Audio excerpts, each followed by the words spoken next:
You guys think we could pull off the grills? I don't know. This is a first right here. Let me take my teeth out. We're the Potash Twins. We travel the world doing what we do best.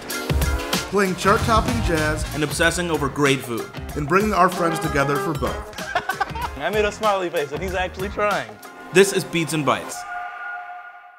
What's up, boys? Dude, thanks for having us. Michael Voltaggio, good friend of ours, winner of Top Chef, one of the biggest superstar chefs. Like, come on. His restaurant Inkwell is a California bistro serving some pretty innovative food. We brought one of our friends here. This is Smino. Smino and Michael.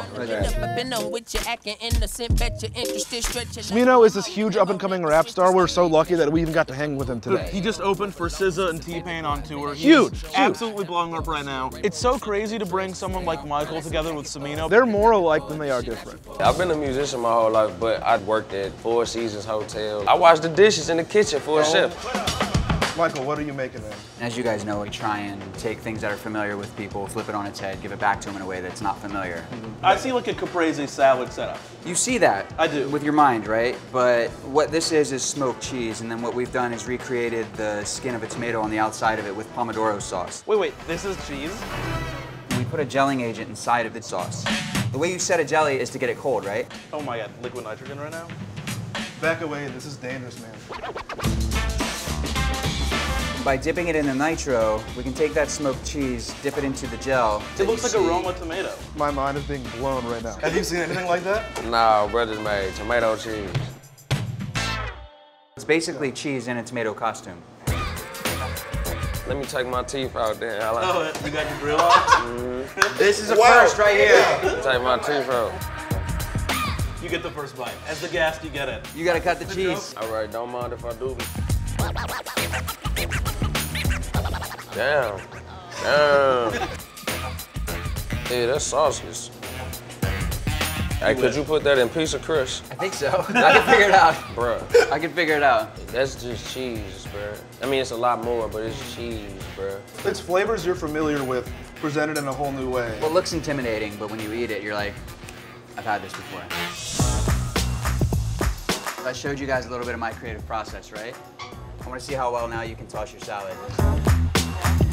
This actually reminds me of when we write music. You have to keep everything in mind. You can't have too much bass, too much drums, too much horns, too much piano.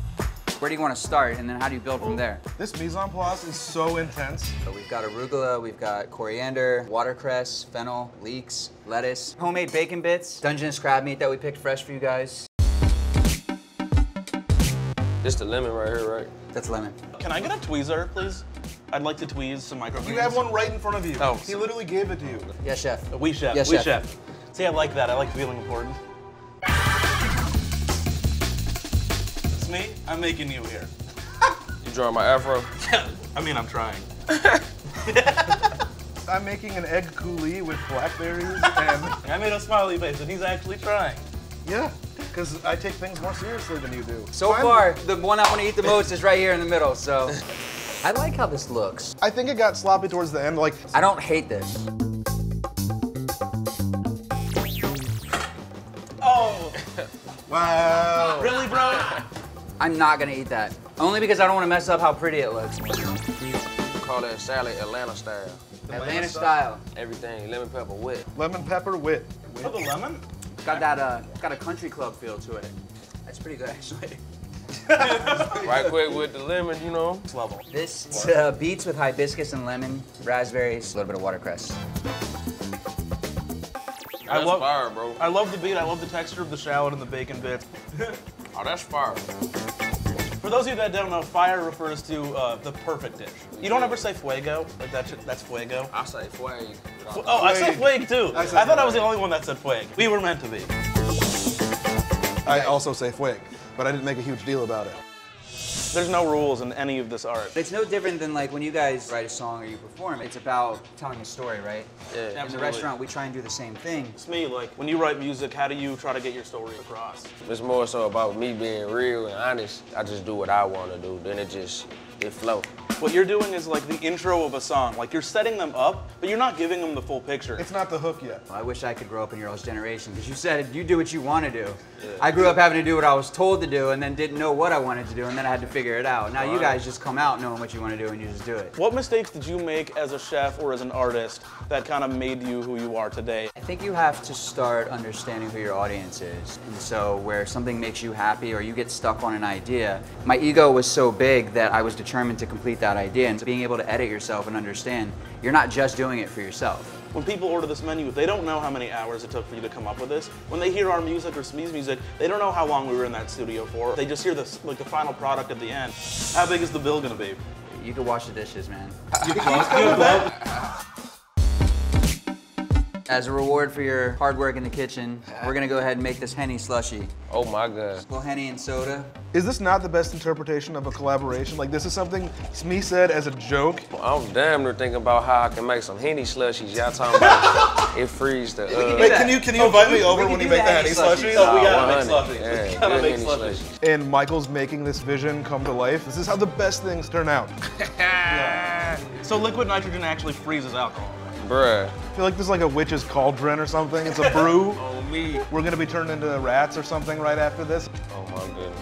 As promised, you've got your Henny slushy. Cheers to the Smino slushy. That's a level. It's a level. This redefined the summer. When you're in the studio, are you gonna be like, yo, if you don't get me that Henny slushy, you can't vibe with it? He's He's gonna be in his writer. Yeah. Voltaggio has to come in and make him Henny slushies. That's it. Smino, I think you need to be a consultant here. You know? You know what time it is. But it's straight good. Like, it's actually fire. Fire. Fire. We're getting there. On the cool meter, we're like down here when we walked in and it's coming up. It's coming up. Is there more food we can eat? I'm like ready. Absolutely. I've never sat down and actually eaten here before, not once. That is some boss. Michael, this food looks insane.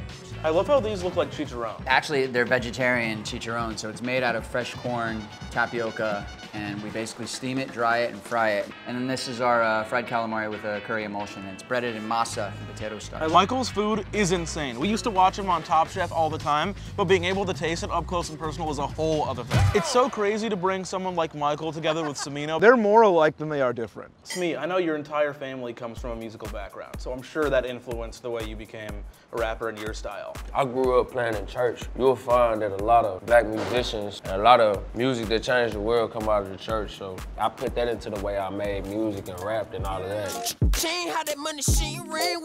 When I started first out cooking, I cooked for the church. Is that where you got your first feedback?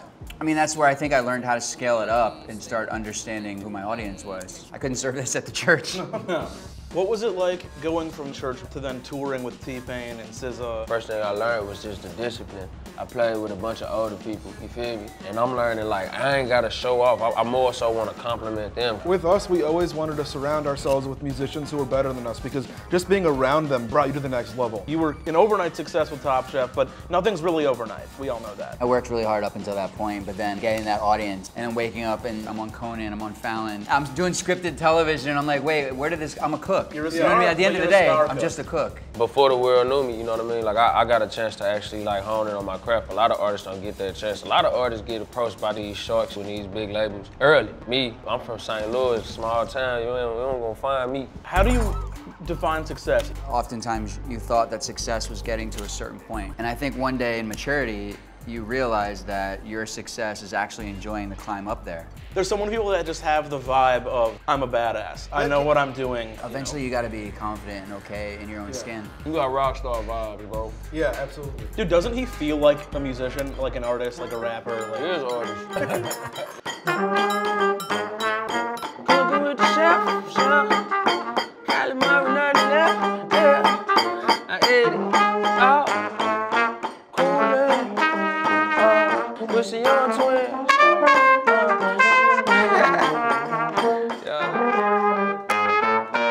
Okay. Woo. Nice. That was my first time hearing them live actually too, so yeah, lit.